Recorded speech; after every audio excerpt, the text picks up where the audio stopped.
Welcome everyone to my channel. Before we start, I want to thank everyone who has been commenting on the videos and leaving their thoughts about how the channel is coming along. I can't thank you all enough for how amazing it's been to see the growth on this channel. I'll be uploading the final two parts of the iceberg as one video, so that video might take a little longer to produce. So in the meantime, I'll be uploading a video on NES Godzilla, as that is the choice that won in the community post poll. Thanks to everyone who voted, and I'll be doing another one very soon, I'm sure. Before we get started, please consider subscribing. It helps the channel out a lot and it lets me know people want to see more of my content. If you like creepypastas, internet mysteries, or gaming mysteries, you'll love the content that this channel produces.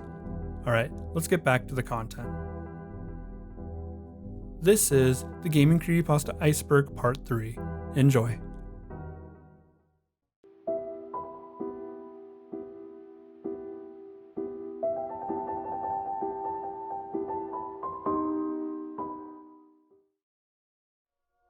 JVK1166Z.ESP was a strange mod for the Elder Scrolls 3 Morrowind. The mod was only passed around smaller Elder Scrolls message boards and communities. It was even sent to a few people via personal messages. The mod wasn't so widespread, and that was likely due to the fact that if you tried to load the mod on your computer, it would likely crash the game. It would sit on the loading screen for an hour before it crashed, taking all of your save files with it. This led to warnings being distributed into most areas of the community, meaning the game was mostly being treated like a virus that was being spread around the community like a real virus would. A year later, the author of the story was messaged by someone who got PM'd a copy of the mod. In the PM, he was told that the game could run in DOSBox, which ended up working. The mod was now playable, even if it was laggy and it wouldn't allow you to save unless you used the quick save feature. JVK, as the board started to call it, started the game with every NPC that was important to the plot already being dead, essentially making the game unbeatable from the very start. Kind of like starting the game on a game over. It was noted that even though the NPCs were dead, you could still go and find their corpses, as they were never despawned. Another important change was that your character would lose health as you played the game. I don't mean from receiving damage, but just as time passed. It was a little bit at a time, but more so if you played the game too slow. If you actually ran out of health, your character, like in most games, would die. When your character died, you'd see what the cause was. A figure would crawl all over the character's dead body just before the game asked if you wanted to load a save. This figure would become known in the community as the Assassin. He could mainly be seen after your character has died, or on very rare occasion, he could be seen just out of the corner of your eye. He would be gone before you could turn to look at him. The assassin crawled like a spider on all four limbs and was very fast. He would crawl out of sight every time you thought you could catch a glimpse of him. He was even able to crawl up walls and trees, making the game a little hard to play at night. The only other noticeable difference was that at night, all of the NPCs would walk outside at random intervals and just stare upwards. If you try to talk to them, all they will say is, "Watch the sky." They will randomly stop and go back to normal after a short time. A new NPC named Tyrius has appeared in the game. He was pretty standard except for his robe, which seemed to be a unique item. It was rendered with twinkling stars all across it, looking like a torn chunk of the night sky. Tyrius had one quest line, and it required you to go to the new dungeon added in the mod, the Citadel. The dungeon was by far the largest in the game, and the hardest as well. It required you to make your way toward an island where the dungeon was located. The Citadel was considered harder due to the lack of proper save feature. At this point, the author quit the mod. The author then recounts the stories of what they were told by the others who continued onward. The Citadel contained areas that looked like Dwemer ruins, but darker. The rooms were black instead of bronze, and that included the creatures in the area as well. The sounds of machinery could be heard all around the player, and it grew louder the further in you went.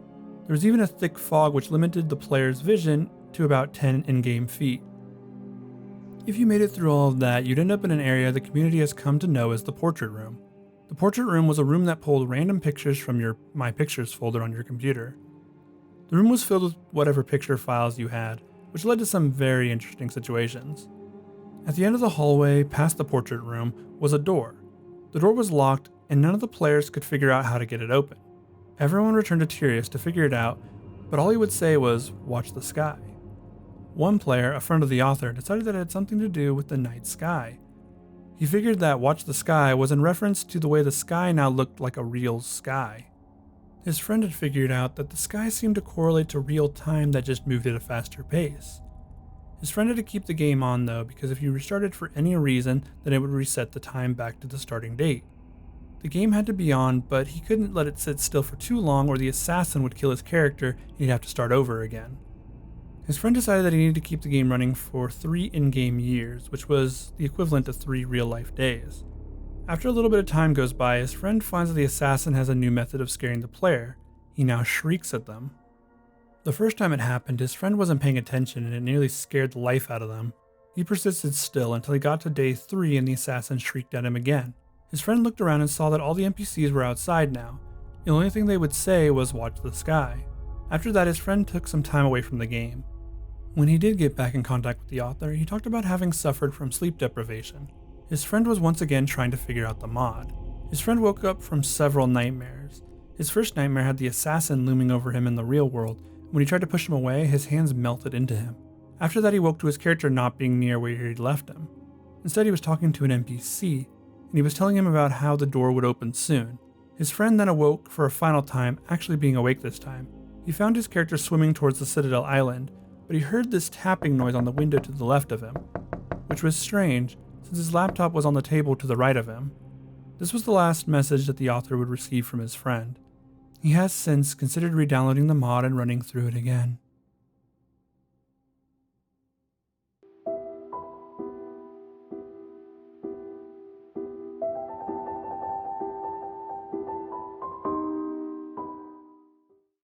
There was an old game called The Theater. It was pretty obscure, so obscure that many don't even believe it exists. The game was released around the same time as the original Doom, which meant it was easily overshadowed and forgotten. The cover of the game was mainly blank, but featured a single character known as the Ticket Taker. The Ticket Taker was a poorly drawn man with large red lips wearing a red vest over a white shirt and black pants. He wore a blank expression unless, that is, you broke the game disc. Many reported that his face had changed on the game case, and he was now angry looking. These claims were never substantiated. Something else of note was that the case for the game didn't show who the developer was. If you looked on the back, you wouldn't see any images from the game or a synopsis either. The game case was essentially blank with just the Ticket Taker sprite on it. The game was initially known for its inability to install correctly. Whenever you tried to install it, your computer would lock up at the license agreement screen. The workaround for this was to reboot your computer with the game disc still in the tray. The computer would ask if you agree on startup. Upon starting the game, you'll be taken to a title screen that's just a sprite of the exterior of a theater on an empty city street. After that, the menu pops up with 3 options available to you.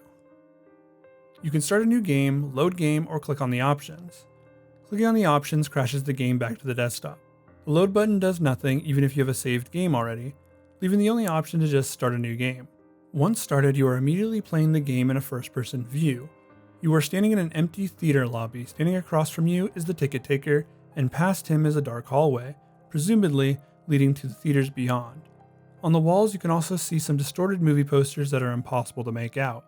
Approaching the Ticket Taker, he will greet you with, "Thank you, please enjoy the movie." You are then free to walk down the hallway and towards the movie. Entering the theater will make the screen fade to black before you're back in the empty lobby again. If you walk past the Ticket Taker, he'll say the same phrase and you'll load back into the lobby again. At first glance, this game doesn't sound too great, but there's more to it. The more times you repeat this exact same sequence, the higher chance you have to trigger some odd and creepy occurrences. It's unknown how many times you need to repeat the sequence to trigger these occurrences though. The first occurrence is when the player fades back in after walking into the hallway. This time they will notice the Ticket Taker is completely absent. The player then, without any other options, decides to walk into the dark hallway.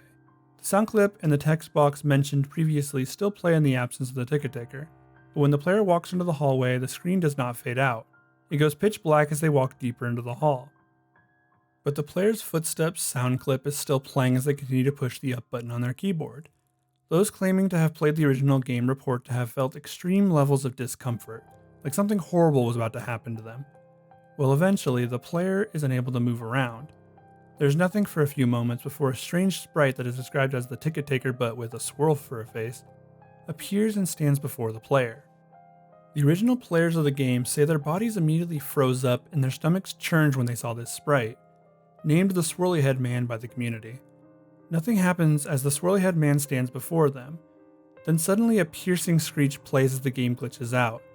This lasts for a few minutes, with the screeching being continuous. Then the players abruptly return to the lobby with all the sounds and graphics being as they should be. The game continues normally for the next couple of cycles of entering the hallway, with a couple of original players claiming the swirly head man would briefly appear and disappear in the corner of the screen as a brisk yelp sound effect plays. Then, at some point after meeting the swirly head man, the player sees the ticket taker pacing back and forth, though there is no walking animation. The sprite's limbs are completely static, so he just hops up and down slightly as a substitute, with his eyes being wide and his mouth open to simulate a worried facial expression. Some players noted that the movie posters had been replaced with images of the swirly head man. Then another, different, low-quality sound clip plays, but the speech box contains nothing but corrupted characters that cause whatever text that would have been in the box to be completely illegible. Due to the extremely low quality of the sound, it is debated by players what exactly the ticket taker says at this point, though it is widely agreed that he says, "Never reach the other levels." Then the screen fades out once again and returns the player back to their starting point in the lobby. But the ticket taker is gone and the hallway is blocked by a large brick wall sprite. Touching the brick wall will immediately crash the game, and that's all there is to it. No one knows what the other levels are or how to gain access to them, nor is it known why the swirly head man causes so much acute fear in those who have seen him in the game. All the original copies of the theater have either been lost or destroyed, but the creepiest part is the fact that all the original players of the game claim to occasionally see a brief glimpse of the swirly head man out of the corner of their eyes.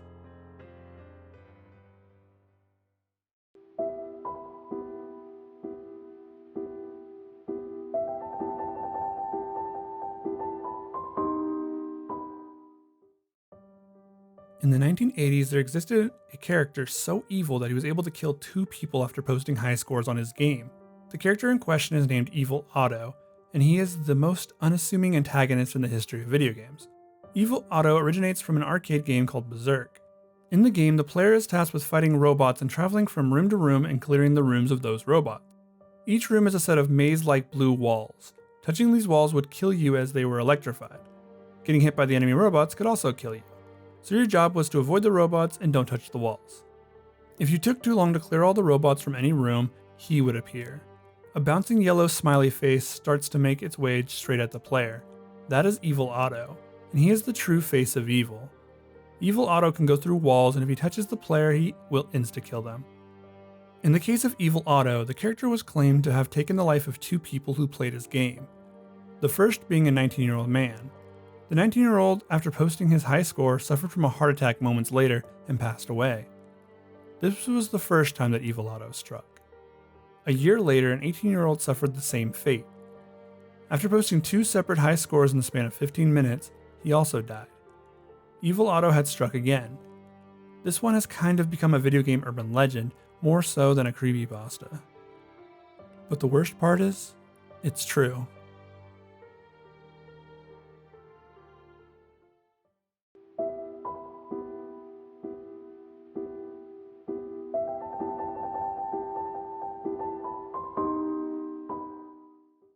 You know that eerie feeling you get when playing a multiplayer game alone on a server meant for multiplayer? Like you are meant to be surrounded by people, but it's just you and you alone. That's the hobby of the author of Abandoned Servers. He would explore those servers that players didn't use anymore. He even got paid to do it. The author receives a call from his friend asking him to check out an indie game's abandoned server. He was told the server was pretty big and offered him $100 to go through and document what he found. The author created an account which was hosted on some very old website. He logged in and noticed that the game was very similar to Second Life, the game where you play as yourself and build by a second online life. The server that the author was in turned out to be the only active server left in the game. He was loaded into a forest-like area where the trees looked very similar to the ones from WoW. The first thing that he really noticed was the graphics that looked pretty good, even for a game its age. After walking around in the forest for about 20 minutes, the author came to a big tree. The tree had a giant door on the front of it. The door looked similar to the doors on the trees in The Nightmare Before Christmas. Clicking on the door brought up a loading screen. The game played an 8-bit tune as it took its time loading. When the game finished loading, the only thing inside the tree was a big mirror. The mirror was big enough that it separated one part of the tree from the other.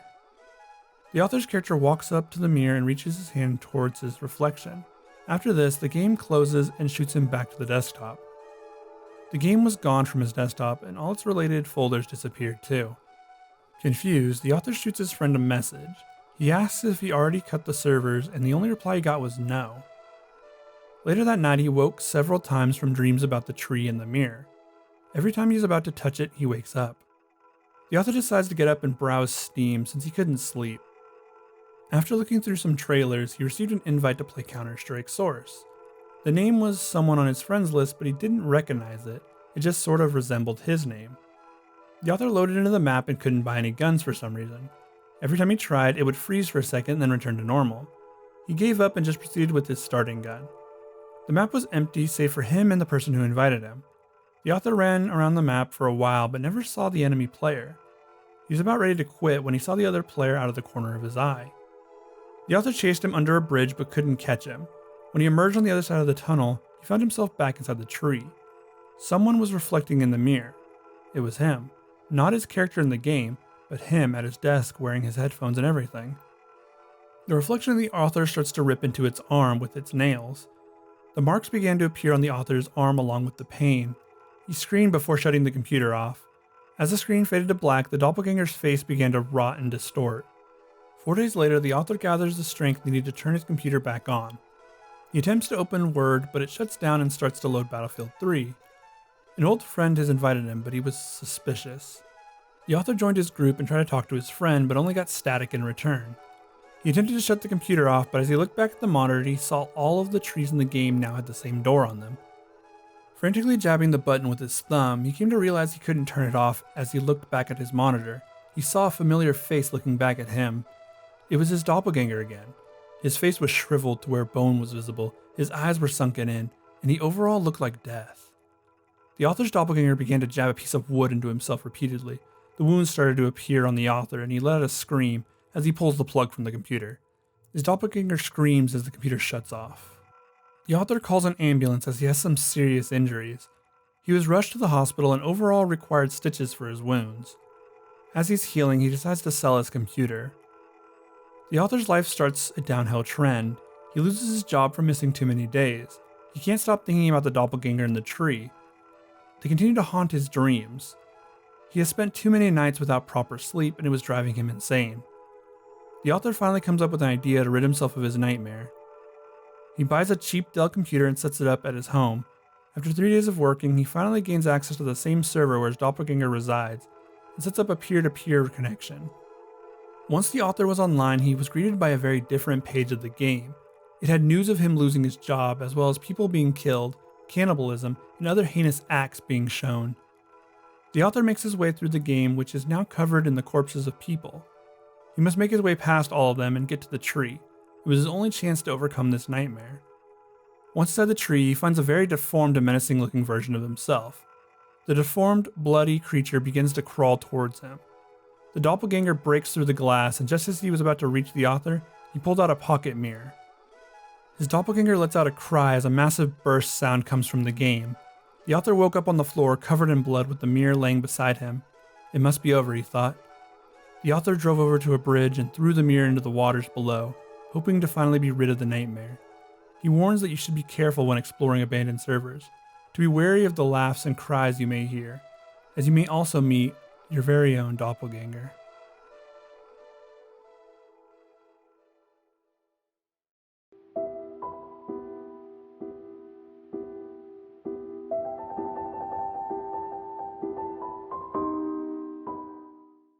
The author was feeling nostalgic for Super Mario 64 when he happened upon a mint condition copy online.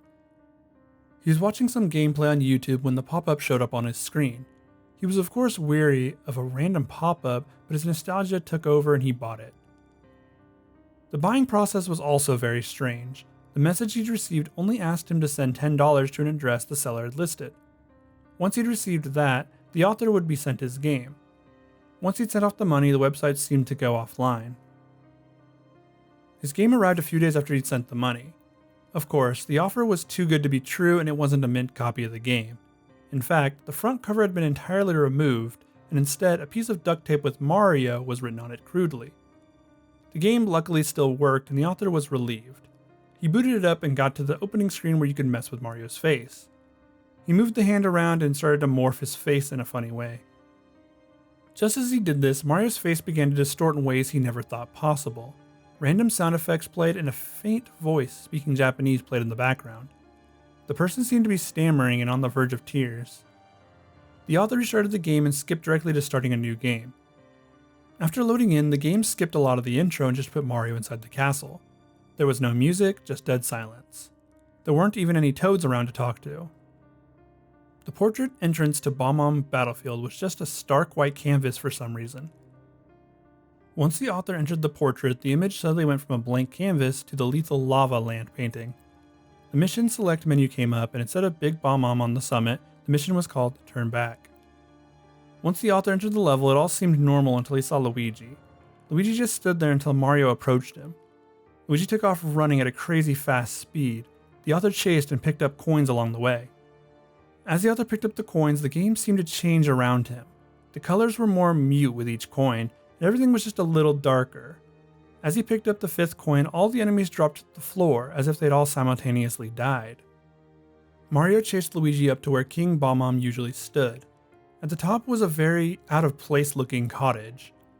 The walls were worn and old. It appeared so stark against the background of the Mario world. As soon as Mario entered the cottage, the door slammed behind him and for a brief moment an image of Luigi appeared on the screen. It was Luigi hanging from the ceiling, his lifeless body swaying slightly from side to side. Mario then fell to the floor and cried for 5 minutes straight as the screen went to black. The screen came back to Mario slumping out of the painting. The painting now showed the same image of Luigi.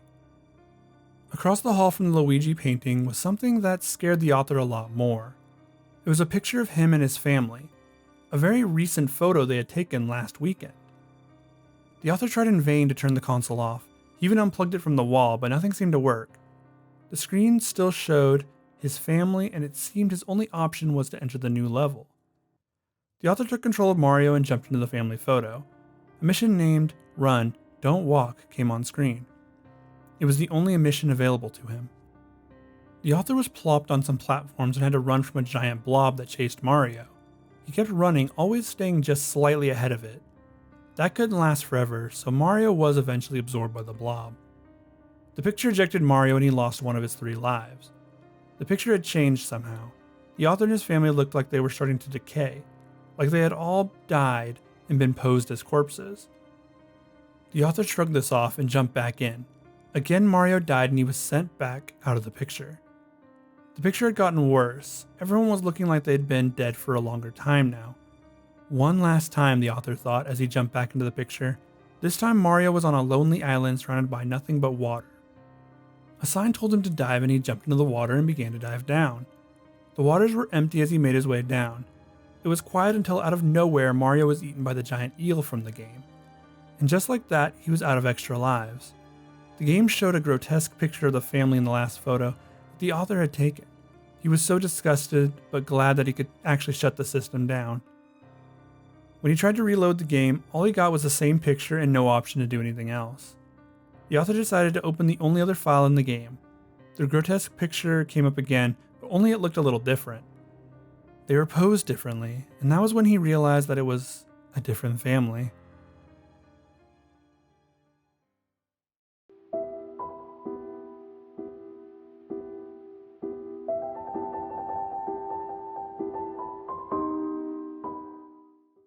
In the spring of 1989, a game was released in very limited quantity. The game, which was very popular with college students, was called Killswitch. It was created by the Carvina Corporation, and it would be their only game.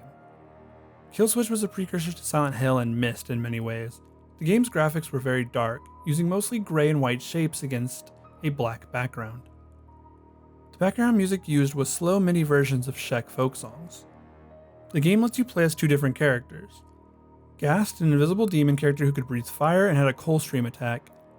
It was noticeably harder to play as him though, since he was entirely invisible. The other character you could play as was a human girl named Porto. Porto was significantly easier to play since she was visible. She lacked the strength of Porto and her only real ability was random growth. She would get bigger and smaller randomly as players went through the game. The whole game takes place in the tunnels of a coal mine. The story is about a coal factory that started to falsify reports of malfunctions and blame the workers to excuse the low coal productions. These reports led to an investigation into the company. Later, men in red coats were shown to be stabbing workers who slowed down production at all. Clearly, it was a commentary on Soviet-era working conditions.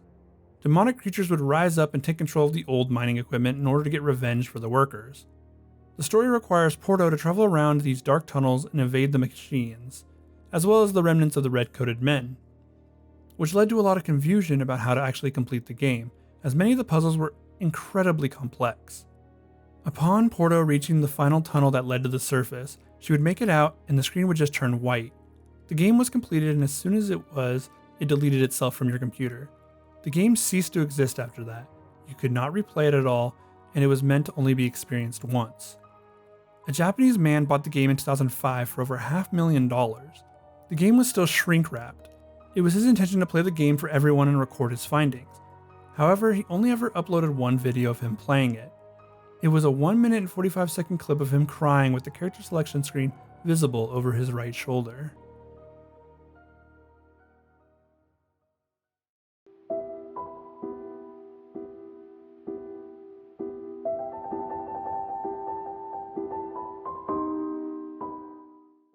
Two friends are talking about getting games for their 3DSs.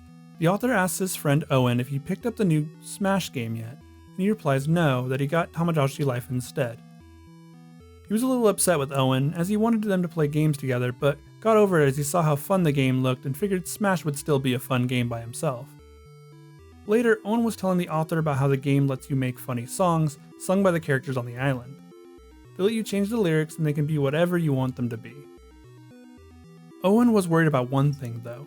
When he started the game, instead of making his Mii the main character, the game already had someone as the main character. There was a Mii named Mr. Happy already on the island.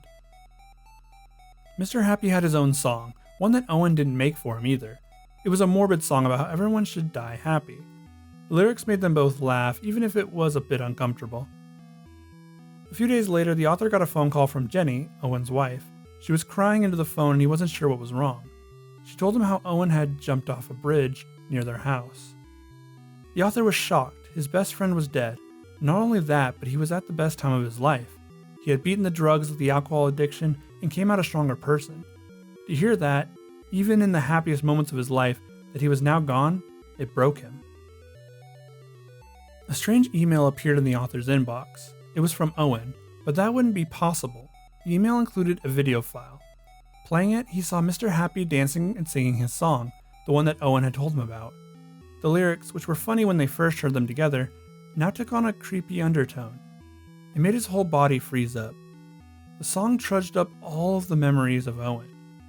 Later, when the author was playing his own copy of Tamagotchi Life, a new islander had moved in. It was Mr. Happy, just as he was in Owen's game. Same face, same voice, and same creepy song available to him. Not long after, the author found himself playing the game to find out more about Mr. Happy. Some of his Miis had started to die. When he would visit their apartments, all it said is that they had committed suicide. After a while, the author started to see all of his Miis following the same fate, until it was his Mii's turn. He wasn't sad though. He'd already accepted it. There was no reason for him to not die happy.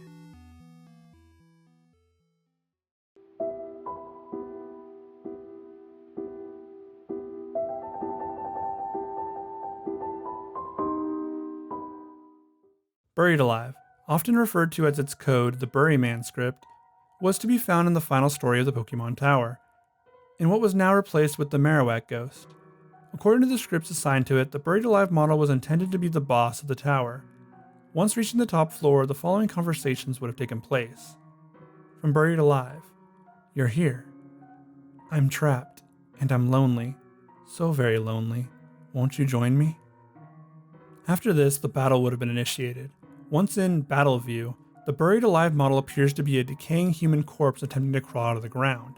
It has been programmed to have 2 white hands, a Gengar, and a Muck. Strangely enough, the protocol for the Buried Alive's actions after it was defeated was not written. In the case of the player defeating him, the game would freeze. However, a specific ending was written by an unknown programmer upon losing the battle. In this ending, the Buried Alive was to have stated, Finally, fresh meat, followed by several lines of gibberish. He was to have then dragged the player character into the ground surrounding him.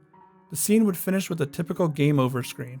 However, in the background, an image of the buried alive character devouring the player was to have been shown. Especially strange are the protocols for after this scene.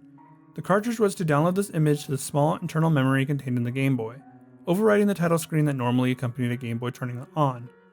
Instead, whenever it was started, the player would view this image as the sound file static mesh.wave was played. The intended purpose for this effect, unlike many of the other factors leading towards Lavender Town Syndrome, is unknown.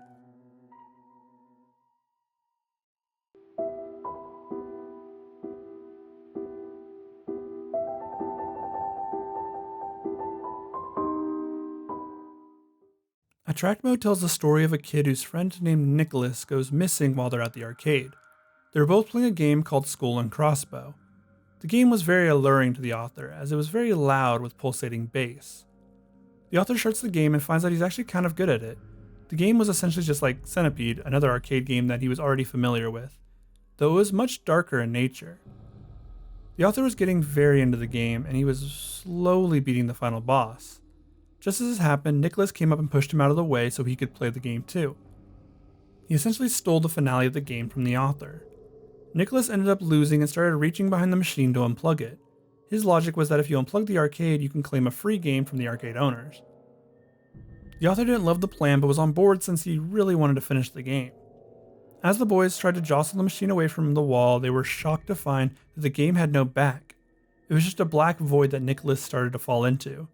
The author tried to grab him, but it was too late. He was gone. When the author looked back at the front of the screen, he swore the main boss of the game, Oad, had another set of ribs on him. Attracted has 2 more sequels that expand upon the author character's slow descent into becoming a sociopath. I'll probably do a full video on this series as there's a lot of subject matter I want to cover.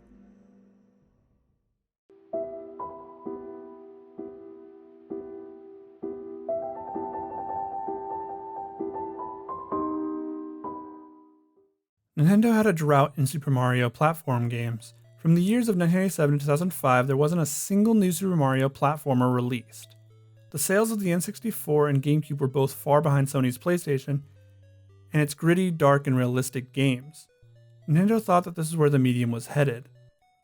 The thought then became to take Mario, their flagship franchise, in a similar direction. The next Mario game would be darker, grittier, and more realistic.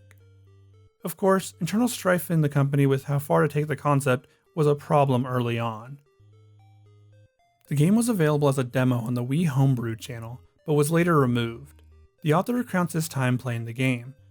Super Mario 128 was noticeably darker than any previous Mario game, which was the new direction that Nintendo thought gaming as a whole was headed. It starts off with Princess Peach being taken as usual, but this time the note from Bowser was a little more sinister.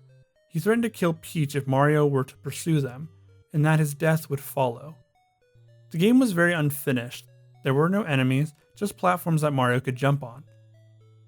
Mario's jumping ability was very limited in this game. He could jump from platform to platform, but he seemed to jump just a little lower and didn't make the same sounds as he did so. Finally, the author spotted a single Toad on a platform. When he talked to him, Toad just said that he hated Mario, and that everyone was better off without him. This was so striking, as the Toads seemed to love Mario before. After a while of jumping aimlessly from platform to platform, a city appeared beneath Mario.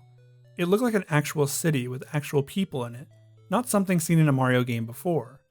The buildings looked neglected but realistic all the same. Once Mario was in the city, the author could see all the people looking at him with disgust and anger in their eyes, as if Mario had somehow ruined their lives. They all slowly started to leave the area where Mario stood until they were all gone and the city seemed empty. After some walking around, Mario came upon a lone house. It seemed to be a level, and after entering did the name appear, the House of Torn Memories. It was a level of sorts. Inside were normal objects you'd find in any house, but also had a broken lamp and old rotting food. There were a set of stairs leading downwards into a basement. The author took Mario in that direction. In the basement was a dilapidated couch with 2 skeletons of what looked to be children sitting on it. The couch sat in front of an old and broken TV. A creepy version of Bowser broke through the floor and stared at Mario. He said that Mario could save the princess if he gave his own life for hers. Mario nodded and Bowser pierced his chest with his elongated claws. The story ends with Mario walking through a world that seemed like the afterlife. He walked aimlessly until he found a single gravestone. The gravestone had a single word written on it: innocence.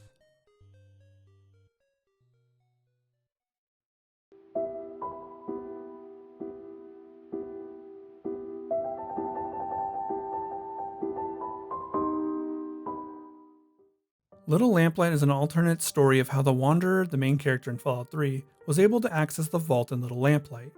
Little Lamplight was a settlement run entirely by kids. It was also the only way into the final vault that you needed to access.